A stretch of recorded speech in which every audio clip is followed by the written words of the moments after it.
And many a times, two different labels are given for the same activity of the same individual. For example, more than 60 years back,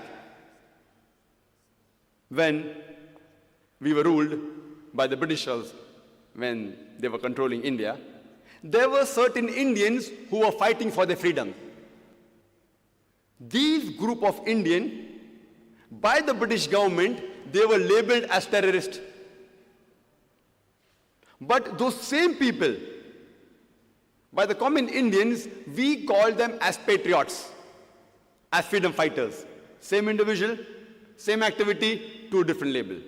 One group is calling them a terrorist, the other group is calling them freedom fighters, patriots. Same individual, same activity, two different labels. Therefore, before you give a label, you have to try and find out what is the reason that the person is giving the label. If you agree with the British government that Britain had a right to rule over India, you would call all these people as terrorists. But if you agree with the view of the common Indians that the Britishers came to India to do business, they had no right to rule over us, then you would call these people as freedom fighters. Same people, same activity, two different labels. And I'd like to give one more example of Nelson Mandela, who was the ex-president of the new free South Africa. And we know that by the previous government, the white apartheid government, they called Nelson Mandela earlier as a terrorist. And they imprisoned him in Robben Islands for more than 25 years. But the same person, by the indigenous South Africans, they called him as a hero. Same person, same activity, two different labels. If you agree with the previous white apartheid government of South Africa that the color of the skin makes you superior, if your skin's color is white, it makes you superior, then we all have to agree that one of the greatest terrorists on earth was Nelson Mandela.